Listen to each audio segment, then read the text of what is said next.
Vamos abrir nossas Bíblias no Evangelho segundo Lucas, capítulo 21, versículos de 34 em diante. E olhai por vós, não aconteça que os vossos corações se carreguem de glutonaria, de embriaguez e dos cuidados da vida, e venha sobre vós de improviso aquele dia, porque virá como um laço sobre todos os que habitam na face de toda a terra. Vigiai, pois, em todo o tempo, orando, para que sejais havidos por dignos de evitar todas estas coisas que hão de acontecer e de estar em pé diante do Filho do Homem. Somente até aqui, os irmãos podem sentar-se, por favor. Hoje eu estava dirigindo, na verdade meu filho Felipe estava dirigindo, eu estava no carona, e liguei o rádio do carro para ouvir as notícias, e escutei uma notícia que seria cômica se não fosse trágica. Mesmo assim, aqueles que deram a notícia na rádio estavam rindo, eu realmente não consigo rir da desgraça dos outros. Eles contavam que uma mulher em Goiânia, ela caminhava numa calçada e estava distraída com seus pensamentos, e ela foi engolida pelo portão de uma garagem automática. Alguém aqui soube dessa notícia? Vários, né? Eu escutei pela rádio e agora há pouco eu procurei na internet para eu ver essa imagem. Foi captada por uma câmera de segurança, e aí eu pude ver como foi que aconteceu isso. O dono da casa saiu de moto e abriu a porta automática com controle remoto, a porta se levantou, ele saiu de moto, e enquanto ele esperava para poder seguir caminho, ele apertou o botão para a porta fechar atrás dele, e não percebeu que vinha uma mulher caminhando, uma senhora, e aquele portão bate na cabeça dela, ela fica desnorteada, e o portão continua fechando e engole a mulher para dentro da casa. E ela, que ia seguindo o seu caminho distraidamente, foi tragada para dentro de uma garagem de uma casa desconhecida. Graças a Deus, os cães de guarda da casa estavam presos, porque senão ela poderia ter morrido ali por aqueles cães de guarda. E graças a Deus terminou bem a história, mas ela depois contou que isso aconteceu porque ela estava distraída. Ela é uma advogada e estava pensando em algumas causas e distraidamente não percebeu aquele portão que estava se fechando e que a tragou. E eu conto essa história aqui, irmãos, porque será que nós também não temos andado distraídos? Eu tenho certeza que não foi por acaso que eu liguei o rádio. Meu filho está aqui como testemunha, não foi, filho?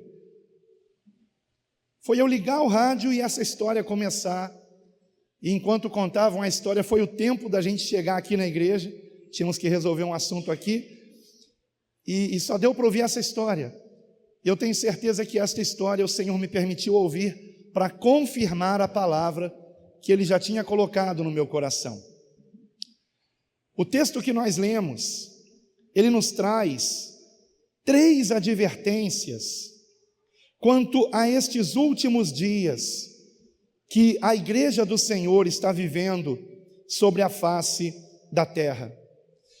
Eu encontro aqui pelo menos 3 advertências que precisamos ter, e que eu posso garantir a você que a maioria de nós não tem tido. Não, o que eu vou dizer agora não é para assustar você, mas para acordar você. Porque fazendo uma autoanálise, eu chego à conclusão de que eu mesmo não tenho tomado os cuidados que deveria para não ser pego de surpresa com aquilo que está por vir. Já faz algum tempo que eu não trago mensagens com esse teor, mas o fato de eu não ter trazido mais mensagens desse teor não é por nenhum outro motivo senão para que não pareça que eu só tenha esse tema para pregar. Nós temos que pregar todo o conselho de Deus. Só que esse tema também faz parte de todo o conselho de Deus. Nós simplesmente não podemos ignorar o tempo que nós vivemos. E, em primeiro lugar, o Senhor nos adverte que temos que cuidar do nosso coração. Talvez não por acaso, e certamente não por acaso, o Senhor começa com essa advertência. Porque a própria palavra de Deus nos ensina que sobre tudo que temos que guardar o nosso coração, porque dele procedem as saídas da vida. Quando se fala de cuidar o coração, ainda que o termo grego seja cardia, não significa necessariamente o cuidado com o coração físico, embora tenhamos também que tomar cuidado da saúde física.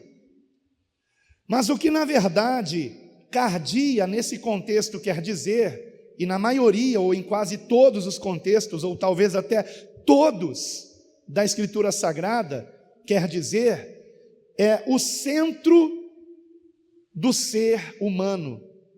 O coração, ele não somente fica no centro do nosso corpo, como por ele também é bombeado o sangue. E vocês sabem que a palavra diz que no sangue está a vida. Então, toda vez que a Escritura Sagrada menciona coração, talvez, salvo raríssimas exceções, não está tratando do coração físico, mas é uma ilustração para o centro do nosso ser espiritual. E será que nós temos tomado cuidado com o nosso coração? No versículo de número 34, o Senhor diz: e olhai por vós, não aconteça que os vossos corações se carreguem de glutonaria. Muito bem, aqui nós vamos ter que fazer uma análise de cada um desses termos aqui, diretamente no original, no grego. Porque se você está com a mesma versão que eu, você está vendo aí na sua Bíblia glutonaria. Se você está com outra versão, como por exemplo a Revista Atualizada, provavelmente você estará lendo consequências da orgia. Afinal de contas, lá no original, o que está escrito? O que está escrito é um termo grego, kraipali, que literalmente é ressaca. Ressaca. Ora, o que nós entendemos por ressaca é como a pessoa se sente depois de beber muito, e ela fica com ressaca, passando mal. Porém, esta ressaca estava diretamente ligada a noitadas de orgia. Por isso é que na Revista Atualizada está consequências da orgia, e como nessas noitadas se comia muito, na Revista Corrigida e na Revista Corrigida Fiel e na Almeida Corrigida Fiel, a tradução é glutonaria. Porém, não dizendo que esta seja uma versão melhor, na Bíblia de Jerusalém, uma versão católica, que muitas vezes ela acerta precisamente a tradução grega, eu gosto do modo como traduziram, devassidão. Então, em primeiro lugar, que o nosso coração não se sobrecarregue de devassidão.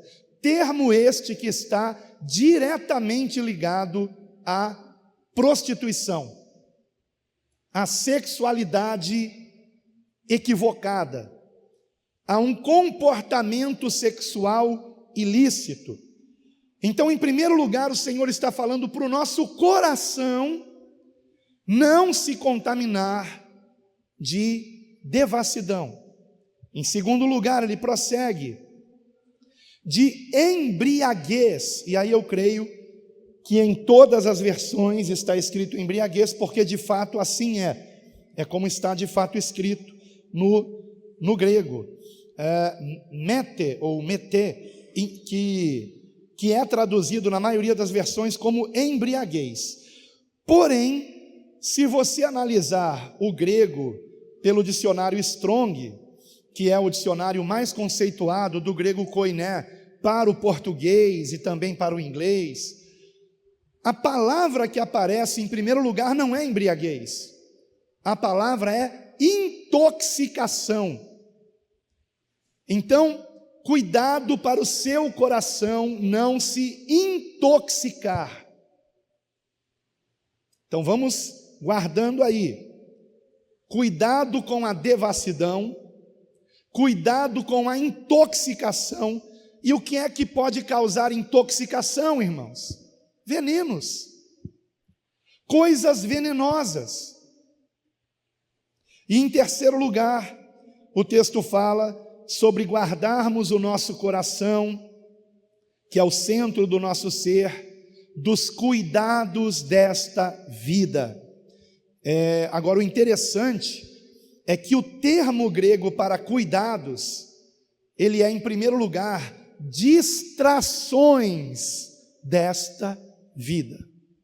Distrações. Então, prestem muita atenção nisso. O texto que nós lemos aqui, ele faz parte do sermão escatológico do Senhor Jesus. Trata-se do discurso de Cristo a respeito dos sinais que antecederiam sua vinda. Este discurso nós o encontramos em Mateus capítulo 24, Marcos capítulo 13 e também aqui em Lucas capítulo 21, como nós estamos vendo. E como você pode perceber, o texto que nós lemos é o final deste discurso.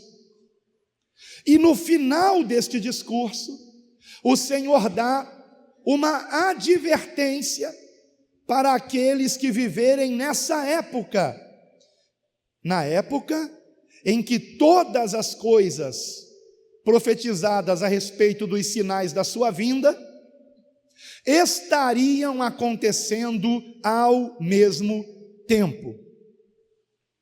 É bem verdade que ainda falta algo para acontecer, porém quero lembrá-lo que quando estes sinais começassem a acontecer, todos eles iriam se concluir no período de uma geração, de apenas uma geração. Por isso ele disse no versículo 32, em verdade vos digo que não passará esta geração até que tudo aconteça. Passará o céu e a terra, mas as minhas palavras não hão de passar. Quando começa esta geração? No versículo de número 29, o Senhor nos dá uma pista. Olhai para a figueira. E a figueira é a árvore que, segundo, até onde eu sei, todos os estudiosos de profecia bíblica dizem que simboliza Israel. Se você procurar esse mesmo sermão escatológico em Mateus e em Marcos, você verá essa mesma parábola, a parábola da figueira. Aqui em Lucas ele acrescenta, olhai para a figueira e para todas as árvores. Em Mateus e Marcos diz apenas, olhai para a figueira. E o que diz o texto? Que quando já brotam as folhas, essas folhas elas se encontram em Mateus 24, aqui não, apenas diz aqui, quando brotam, Se as folhas aparecem é porque a figueira estava o quê? Seca. Quando foi que a figueira seca voltou a dar folhas? Quando? Quando foi que Israel voltou a ser uma nação reconhecida mundialmente, ainda que os árabes não queiram reconhecê-la? Quando? Em 1948. Em 1948 se cumpre a profecia da parábola da figueira. A figueira volta a dar folhas. Ora, o texto diz para olhar para a figueira e para todas as árvores, aqui em Lucas. O que seria isto? Estaria com isto dizendo que esse tempo final seria um tempo de muita prosperidade no mundo inteiro. E de fato, se você pesquisar, nunca o mundo inteiro foi tão próspero como a partir da segunda metade do século XX, como depois das duas chamadas grandes guerras mundiais. Portanto, depois do término da Segunda Guerra Mundial, 1945, o mundo entra num momento de paz. Entramos num período de uma suposta paz e segurança que certamente, por trás disso, encontra-se uma organização trabalhando em prol desta falsa paz, essa paz mundana, que é a Organização das Nações Unidas. Desde sua criação, que foi também através dela que o Estado de Israel, que os judeus puderam voltar para o seu território e se formou o Estado de Israel em 1948, que tratados de paz são feitos, que toda vez que um país começa a ter um desentendimento com outro, rapidamente é feito um conselho de emergência, para que haja o entendimento entre essas nações que não estão se entendendo, de modo que nós estamos já há pelo menos 70 anos, mais de 70 anos, em um período de grande prosperidade mundial, e na qual nós vimos Israel, de fato, se tornando uma nação. Nós estamos, portanto, vivendo o período da geração que viu Israel voltar a ser uma nação. E eu, particularmente, não consigo encontrar outra interpretação para o versículo 32, que diz que não passará esta geração até que tudo aconteça. Eu bem já ouvi uma interpretação dizendo que esta geração é a geração de cristãos na face da terra. Só que não faz o menor sentido. Não existe nenhum outro versículo em toda a Bíblia que use o termo geração para se referir a um povo escolhido de Deus. Geração diz respeito a um período de tempo. Então a questão é: quanto tempo dura uma geração? Pois muito bem, aí há controvérsias. Se você se basear no Salmo 90, você dirá que uma geração dura de 70 a 80 anos. No Salmo 90 nós encontramos essa descrição para o tempo de uma geração. Porém, se você se basear em outros versículos bíblicos, talvez você dirá que uma geração dura 100 anos, ou que uma geração dura 120 anos.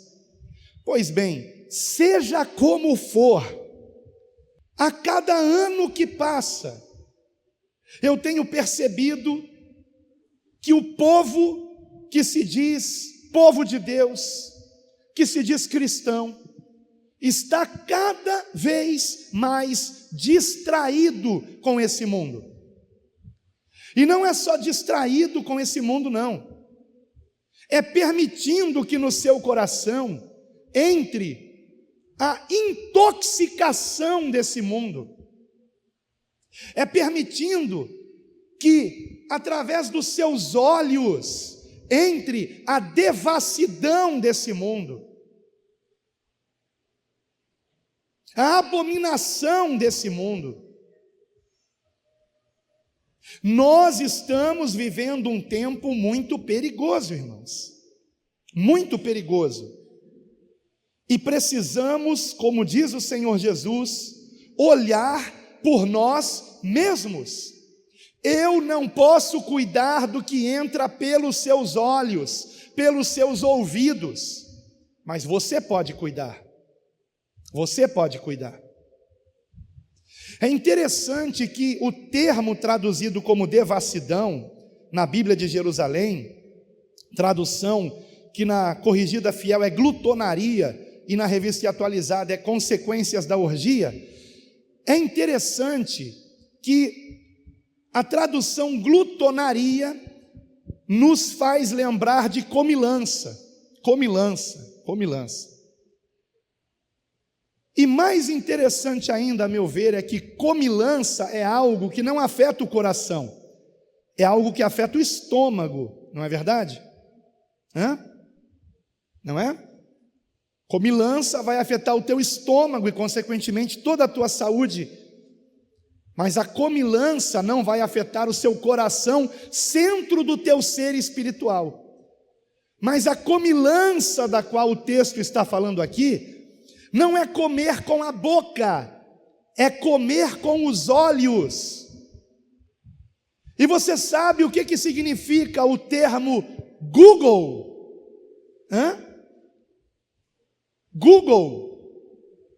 Google significa comer com os olhos. Para quem não sabe, Google, comer com os olhos.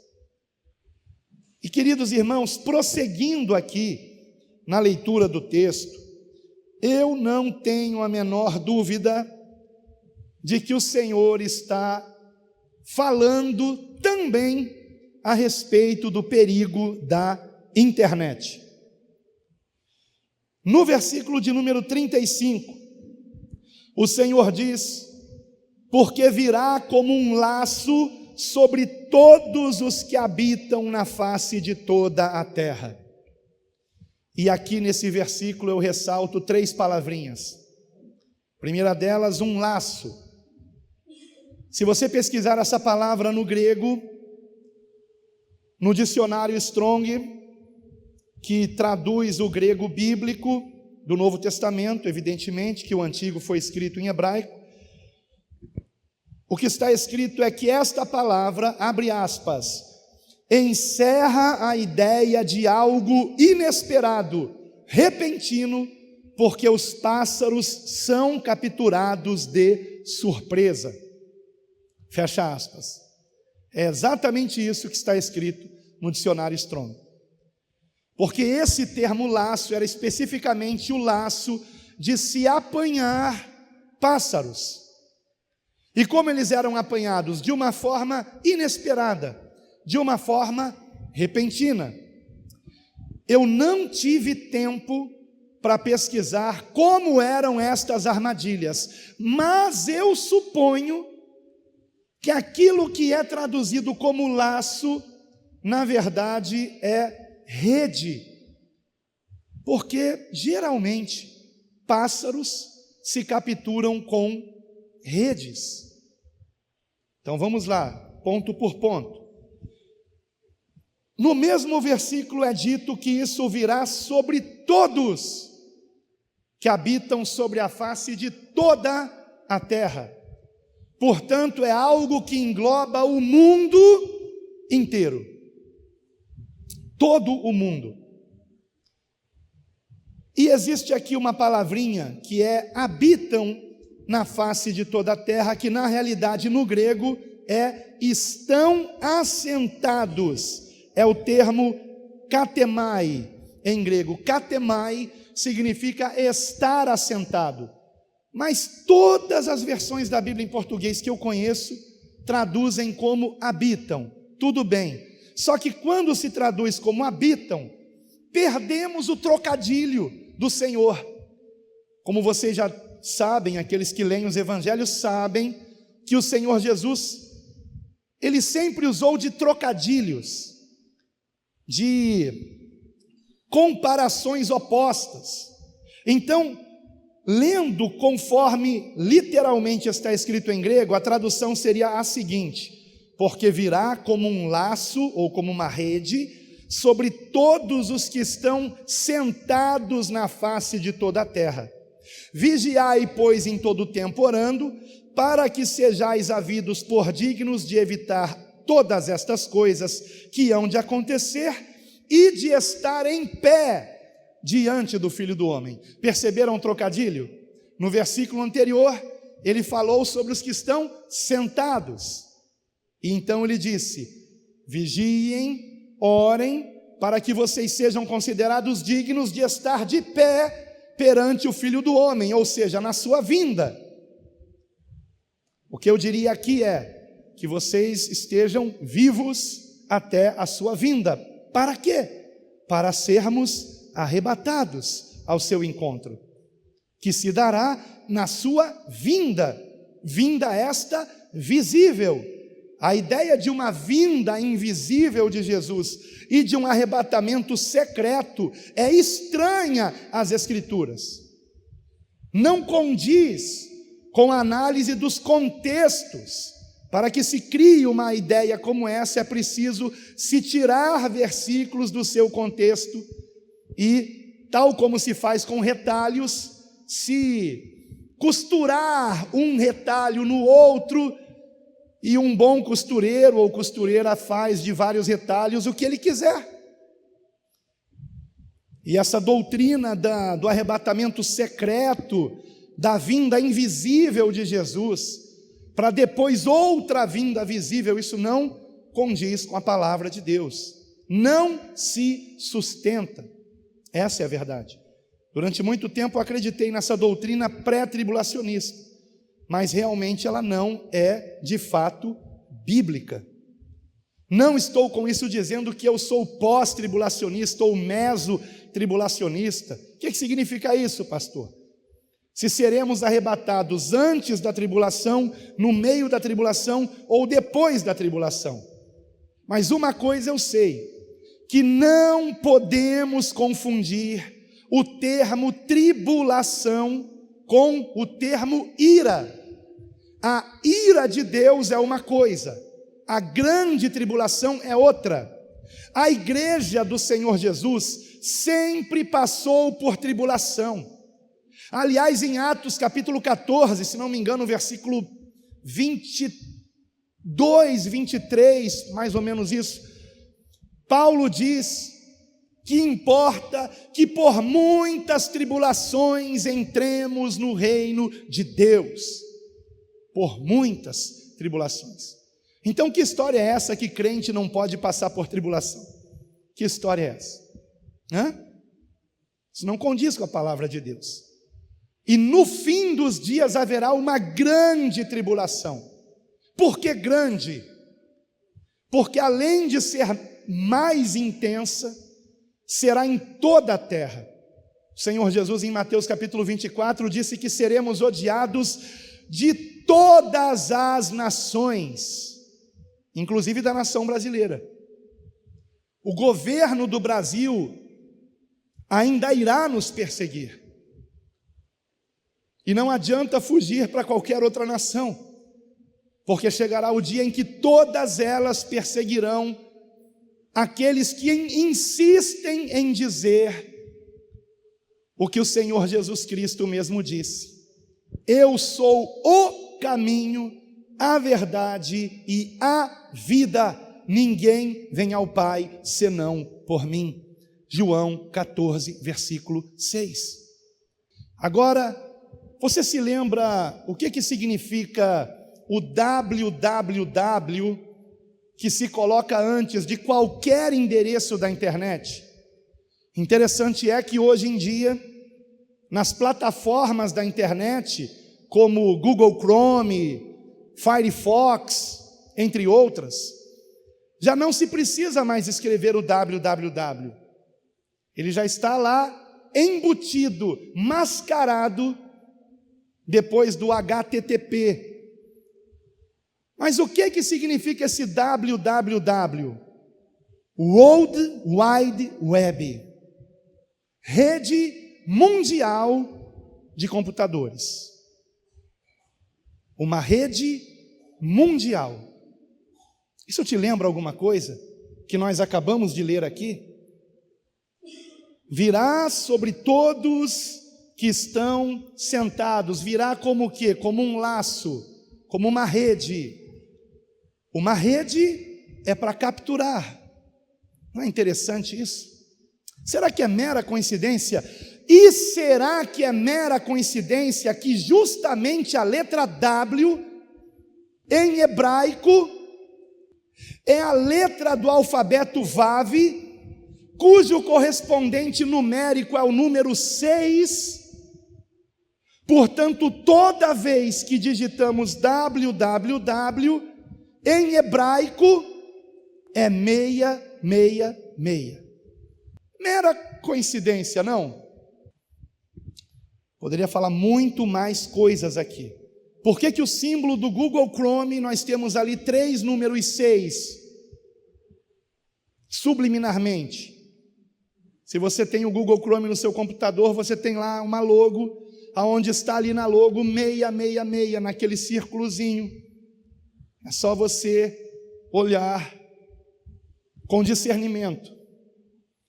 Por que em tantas outras logomarcas, o 666 está ali escondido? Ah, é só coincidência, pastor. Tá bom. Só coincidência. O Senhor fala que isto viria sobre todos da face da terra, e não tem como eu não me lembrar de Apocalipse capítulo 3, versículo 10. Veja comigo, por favor, Apocalipse 3, 10. Onde nós temos uma promessa para a igreja de Filadélfia. Você sabe que o capítulo 2 e 3 de Apocalipse são os capítulos que mencionam as 7 cartas às 7 igrejas. E na carta à igreja de Filadélfia nós temos no versículo 10 a seguinte promessa: como guardaste a palavra da minha paciência, em algumas versões perseverança, também eu te guardarei da hora da tentação ou provação, dependendo da versão, mas no grego a tradução mais correta é esta mesmo, tentação, que há de vir sobre todo o mundo para tentar os que habitam na terra. Então preste muita atenção. O Senhor está dizendo para a igreja de Filadélfia que haveria uma hora de tentação ou de provação, ou seja, o povo de Deus seria provado como nunca antes foi na história da igreja. Haveria uma hora de provação, de uma tentação maior para todo o mundo, não é só para a igreja, é para o mundo inteiro, mas aqui está também incluída a igreja, porque o Senhor está dizendo o seguinte, que como os irmãos da igreja de Filadélfia, eles guardaram perseverantemente a palavra de Deus, então o Senhor também os vai guardar da hora da tentação que há de vir sobre todo o mundo. Vejam que interessante, ele fala no futuro, há de vir. Não é algo que estava acontecendo. Olha, eu vou guardar vocês de algo que está acontecendo no tempo de vocês. Não, o que ele está dizendo é, eu não vou permitir que venha durante o tempo de vocês, igreja de Filadélfia, a hora da tentação que tem que vir sobre o mundo inteiro. Perceberam a diferença? É muito claro o que está escrito aqui no texto. Então, quando viria essa hora da tentação? Quando os irmãos de Filadélfia não estivessem mais neste mundo. Agora, você realmente acha que o Senhor estava falando sobre a congregação que se reunia na cidade de Filadélfia? Que, assim como todas as outras igrejas do Apocalipse, que são mencionadas pelos nomes das cidades, encontravam-se onde hoje é o território da Turquia. Eu não tenho como, irmãos, questionar os estudiosos de escatologia que acreditam que, embora tenhamos ensinamentos muito importantes em cada uma das 7 igrejas, para hoje, para os nossos dias, as 7 igrejas também representam 7 períodos da igreja cristã na face da terra. Uma das provas disso é que o capítulo 4 começa dizendo: depois destas coisas. Ou seja, depois que isto acontecer.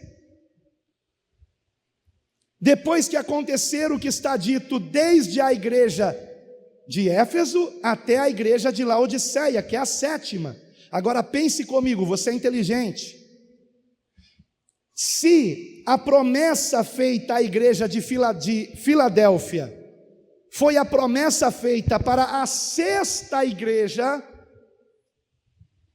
e só há 7 igrejas, e está sendo dito aqui que o Senhor preservaria os cristãos do período de Filadélfia, da hora da tentação que estaria por vir. Quando é então que vem essa hora da tentação? No período da 7ª igreja. Será que esta igreja do 7º período da história cristã merece ser poupada da hora da provação? Vamos ver. Apocalipse 3, versículo 14. E ao anjo da igreja de Laodiceia escreve: isto diz o Amém, ou seja, isto diz o acabou, fim da história. Isto diz o Amém, a testemunha fiel e verdadeira, o princípio da criação de Deus. Conheço as tuas obras, que nem és frio nem quente, quem dera foras frio ou quente. Assim, porque és morno e não és frio nem quente, vomitar-te-ei da minha boca. Em outras palavras, és hipócrita, porque és misturado com o mundo. Versículo 17. Como dizes, rico sou. Lembram-se que eu disse que o mundo nunca esteve tão próspero como agora? Irmãos, temos data show na nossa congregação. Em muitas igrejas, ar-condicionado. Eu me converti numa igreja que tinha até elevador, poltronas acolchoadas, luxo, conforto, riqueza, poder. Como dizes, rico sou e estou enriquecido e de nada tenho falta, e não sabes, ou seja, uma igreja que tem uma avaliação errada de si mesma, não sabes que és um desgraçado, e miserável, e pobre, e cego, e nu. Pode uma igreja dessa merecer alguma coisa? Aconselho-te que de mim compres ouro provado no fogo. Olha aí, provado, provação, seja aprovado, compres ouro provado no fogo, para que te enriqueças, e roupas brancas, para que te vistas, e não apareça a vergonha da tua nudez, e que unjas os teus olhos com colírio, para que vejas. Eu repreendo e castigo a todos quantos amo. Sê, pois, zeloso e arrepende-te. Agora preste muita atenção no que está escrito no versículo 20, que me dá arrepios. Eis que estou à porta e bato. Vejam que interessante. Nas outras igrejas o Senhor diz: eis que venho sem demora, eis que venho sem demora, eis que venho sem demora. Em pelo menos 3 igrejas, para 3 igrejas o Senhor diz: eis que venho sem demora. Mas aqui, para a igreja de Laodiceia o Senhor diz: eu já cheguei. Eu estou à porta e bato. Porém, ninguém está ouvindo. Ninguém está dando ouvidos ao Senhor. Eis que estou à porta e bato. Se alguém ouvir a minha voz, e é isso que me dá arrepios. Se alguém ouvir a minha voz. Estamos ouvindo Jesus? Estamos ouvindo Jesus? Estamos ouvindo Jesus? Se alguém ouvir a minha voz, isso me indica duas coisas. Primeira, que praticamente ninguém está ouvindo. Praticamente ninguém está ouvindo Jesus, hoje em dia. E em segundo lugar, me indica que pode ser que alguém ouça. Pode ser que alguém ouça. Se alguém ouvir a minha voz e abrir a porta, entrarei até ele, e com ele cearei, e ele comigo. A primeira vez que eu li isso aqui nessa versão Almeida Corrigida Fiel, eu estranhei, porque na maioria das versões diz: entrarei até a sua casa. Se você tem a revista atualizada nas mãos, está escrito assim: entrarei em sua casa, e com ele cearei, e ele comigo. Porém, analisando o grego original, não tem casa escrito no grego original, é ele mesmo, é o pronome pessoal ele. Entrarei até ele, e com ele cearei, e ele comigo. E esse pronome é repetido por 3 vezes. O que o Senhor quer dizer com isso? Aqueles que estudam a palavra sabem, toda vez que algo é repetido 2 e se for 3 vezes, então nem se fala, é porque o autor quer enfatizar. E ele está enfatizando o quê? Salvação individual. Individual. Tome cuidado com o coletivo. Não vá na onda do coletivo. Ah, todo mundo faz, eu vou fazer também. O que tem? E pensam que são salvos. Por quê? Porque tem uma avaliação errada de si mesmos. Sabe por que não oram? Não oram porque, como os de Laodiceia dizem: eu não tenho falta de nada. Orar para quê? Está tudo tão bom, né? Só que não sabe que precisamos orar para sermos santos, para sermos separados desse mundo, para sermos cheios da presença de Deus. Falamos do Espírito Santo como se fosse nome e sobrenome. Qual o seu nome? Espírito, sobrenome Santo. Como se fosse um José Souza. Não. Santo é a qualidade do Espírito. Então não busque o Espírito Santo sem querer santidade. E não se esqueça que sem o Espírito Santo ninguém verá a Deus. O Senhor não vem tomar pessoas desse mundo, Ele vem tomar o Espírito Santo. Quem tem o penhor da herança, o Espírito Santo, o selo do Espírito será tomado. E livre da ira de Deus, que virá sobre o mundo, em breve. Quem não tem o Espírito Santo, ficará aqui. São aquelas 5 virgens que tentaram se encher do Espírito Santo depois do grito: eis o noivo, que se deu à meia-noite.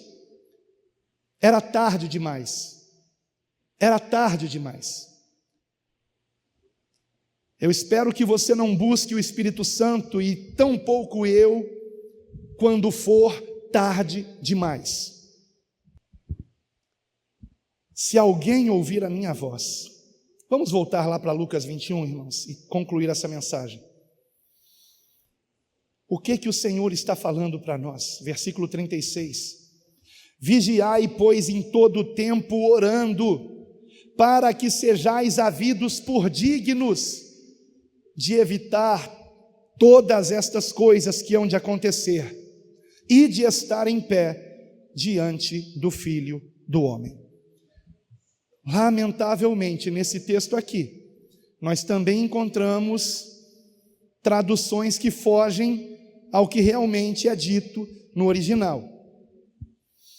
Ao dizer isso, não quero dizer que você lendo a Bíblia, você não vai ter profundidade espiritual, não vai crescer espiritualmente, vai. Porém, quando uma versão, ela foge à literalidade, ela deixa passar despercebido coisas importantíssimas. Eu já vou falar a respeito disso. Existe, por exemplo, a versão Almeida Revista Atualizada, que simplesmente omitiu o termo dignos. Eu não sei quantas versões aí omitiram o termo dignos, mas no grego koiné, em Lucas capítulo 21, versículo 36, está escrito o termo em grego kataxio. Kataxio é a junção de duas palavras, kat e axio. Axio é digno e kat é ser digno.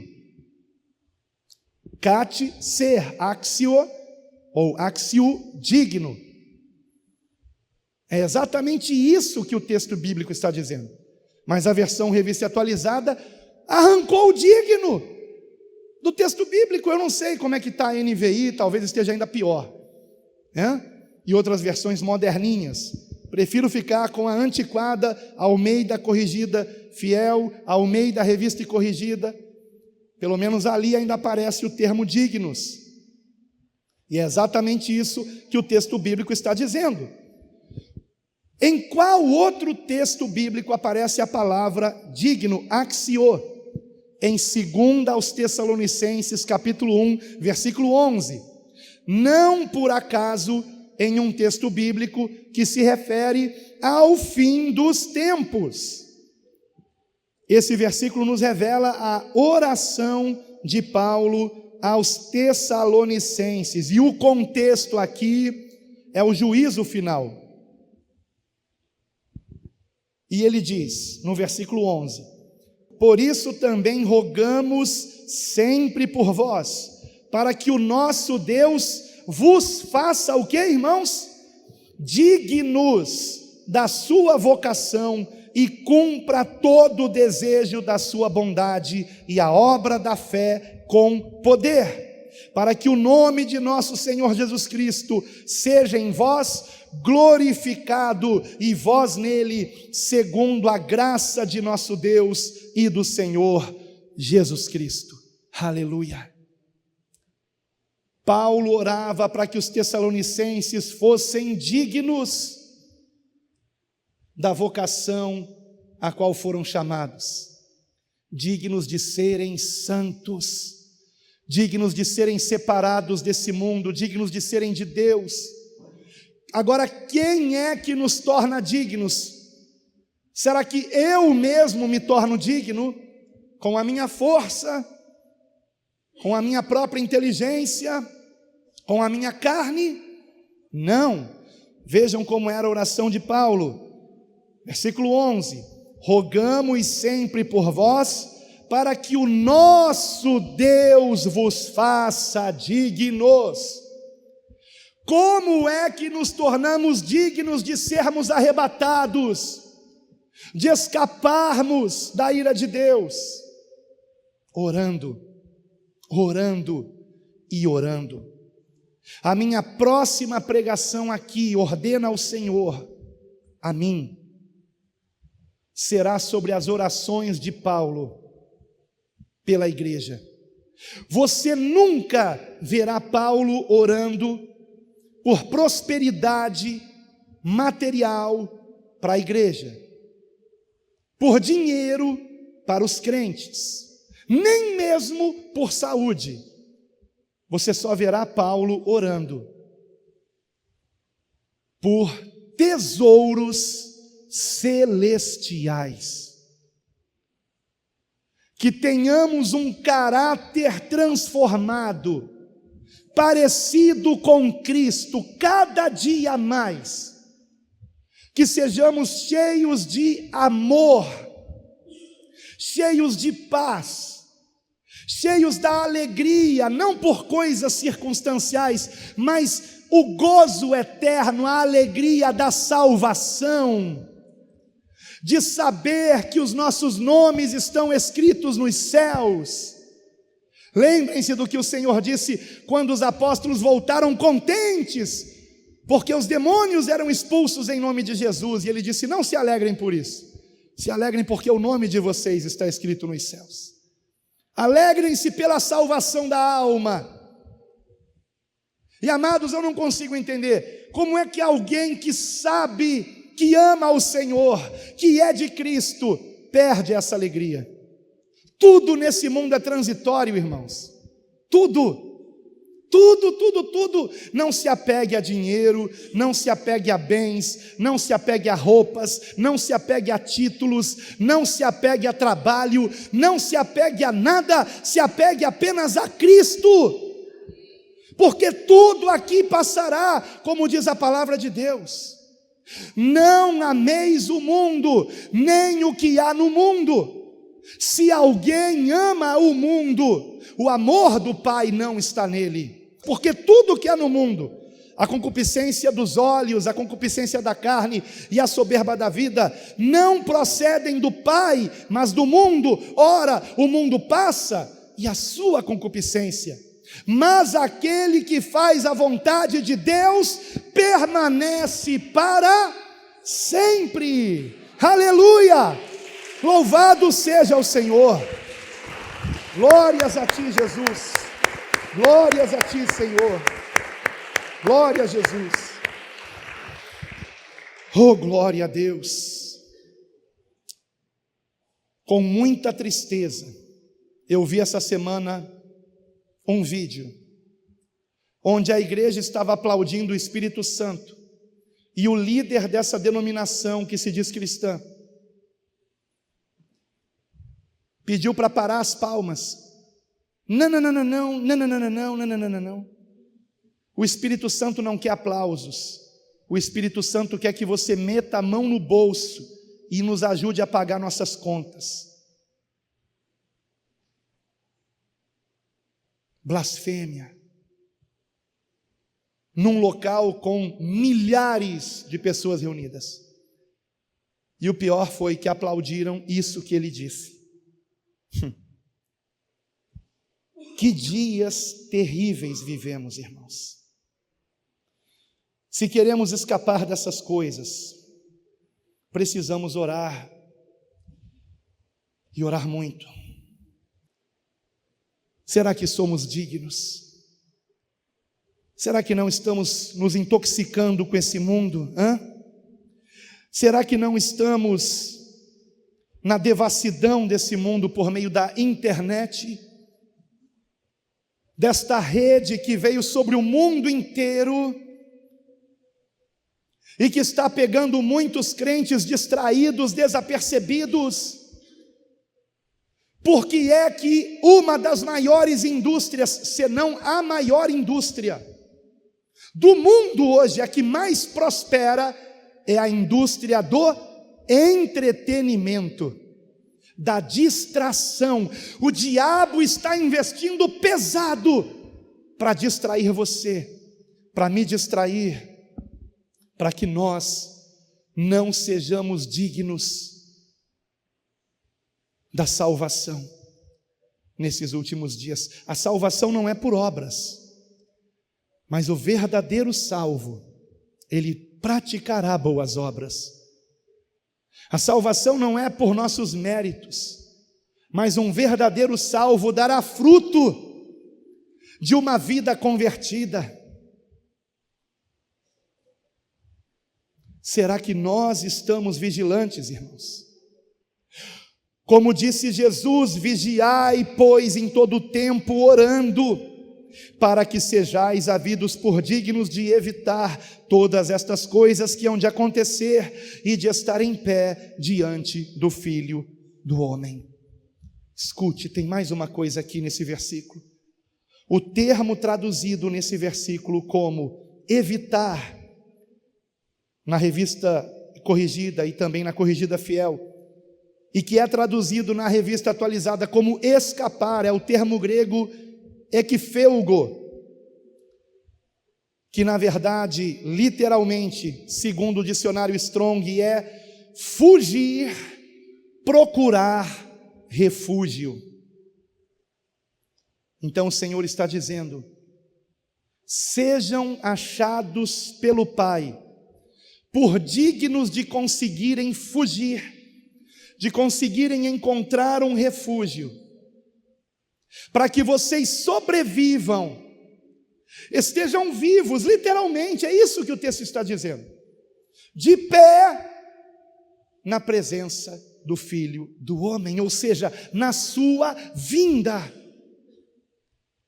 Só que, queridos irmãos, o arrebatamento, ele se dá após os sinais do 6º selo do Apocalipse, que trata de sinais no sol, na lua, nas estrelas. A prova disso é que aqui mesmo em Lucas 21, já estamos encerrando, no versículo 25 é feita menção ao 6º selo, que está em Apocalipse 6, versículo 12 em diante. Lucas 21, 25 diz o seguinte: e haverá sinais no sol, e na lua, e nas estrelas, e na terra, angústia das nações, em perplexidade pelo bramido do mar e das ondas, homens desmaiando de terror, na expectativa das coisas que sobrevirão ao mundo, porquanto os poderes do céu serão abalados. E então verão vir o Filho do Homem numa nuvem, com poder e grande glória. Agora preste atenção no versículo 28. Ora, quando estas coisas começarem a acontecer, olhai para cima e levantai as vossas cabeças, porque a vossa redenção está próxima. Olhai para cima, levantai as vossas cabeças. O texto bíblico é muito claro aqui. Os discípulos de Cristo ainda estão na terra, quando acontecerem os sinais no sol, na lua e nas estrelas. E aqueles que sobreviverem até estes sinais serão arrebatados ao encontro do Senhor nos ares. Por isso o texto bíblico diz que quando estas coisas começarem a acontecer, olhai para cima. Por quê? O que vem de cima? O Senhor. Porque a vossa redenção se aproxima. Ele não fala para a gente se esconder debaixo da terra. Os que vão se esconder debaixo da terra serão aqueles que não forem arrebatados. Mas enquanto as estrelas estão caindo do céu, enquanto os tsunamis estão acontecendo pelos asteroides caindo no oceano, nós estamos subindo ao encontro do Senhor nos ares.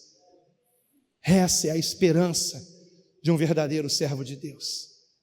O Senhor não nos destinou para a ira, porém o 6º selo só acontece depois do 5º selo. Não me dá tempo aqui de ler o 5º selo, mas depois você leia o 5º selo. Está em Apocalipse capítulo 6, a partir do versículo 9. Mas me dá tempo de ler o correspondente do 5º selo, que é Mateus capítulo 24, versículo 9.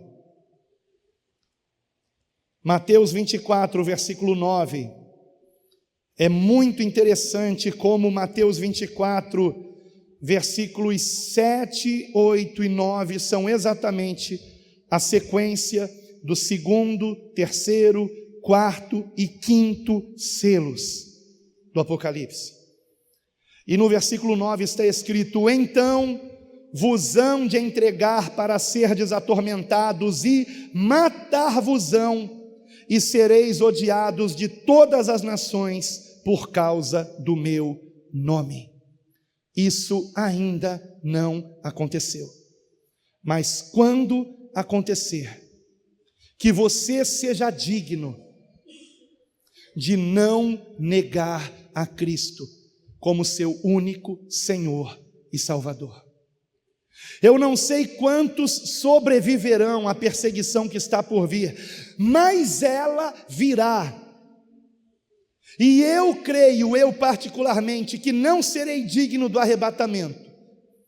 Até porque, como pregador do Evangelho, eu sou um alvo fácil e serei preso. E já sonhei com isso. Já sonhei de estar atrás das grades, completamente nu, mas com a Bíblia na mão, abraçando a Bíblia atrás das grades. E eu sei o que isso significa: ser preso por amor da palavra de Deus. E no 5º selo é dito que aqueles que amarem a palavra de Deus e guardarem o testemunho de Cristo serão mártires, darão suas vidas por amor ao Senhor. Os que sobreviverem a isso, os que chegarem ao 6º selo, aos sinais derradeiros no sol, na lua, nas estrelas, resultado dos poderes dos céus serem abalados, da harmonia do universo não estar mais em equilíbrio, estes que permanecerem firmes, tiverem sobrevivido à perseguição, podem olhar para cima, serão arrebatados. Mas de uma forma ou de outra, é muito provável que nos nossos dias, ou sejamos mortos por amor de Cristo, ou sejamos arrebatados ao encontro dele. De uma forma ou de outra, que assim seja, porque pior do que isso é negar a Cristo como único Senhor e Salvador, para não ser perseguido. Agora, aqueles que forem perseguidos, nós, espero eu, temos que nos preparar para a fome, para a sede, para sermos despejados dos nossos lares. E é por isso, e com isso eu encerro essa mensagem, que está escrito em Apocalipse capítulo 7, a respeito daqueles que foram levados aos céus, tirados da grande tribulação, e não antes da grande tribulação. Foi dito, versículo de número 16, Apocalipse 7, versículo 16, que eles nunca mais terão fome, portanto, estavam passando fome. Nunca mais terão sede, portanto, não estavam encontrando água para beber. E nem sol nem calor algum cairá sobre eles. Eles não tinham mais teto para morar, porque o Cordeiro que está no meio do trono os apacentará e lhes servirá de guia para as fontes das águas vivas, e Deus limpará de seus olhos toda a lágrima. Aleluia! Não haverá mais pranto, não haverá mais dor, não haverá mais morte, só haverá paz, só haverá alegria na presença do Cordeiro de Deus, do nosso amado Senhor e Salvador, Jesus Cristo. Seja fiel, seja digno, vigie, ore, se encha do Espírito Santo, e nós estaremos lá com vestes brancas e palmas nas mãos, adorando o Rei dos Reis, o Senhor dos Senhores, o Santo dos Santos. A Deus toda glória para sempre. Amém, amém e amém. Aleluia! Glória a ti, Senhor. Glória a ti, Senhor. Glória a ti, Senhor. Aleluia, aleluia, aleluia. Eu quero convidar você a orar comigo nesse momento. Orar para que tenhamos uma vida com mais oração.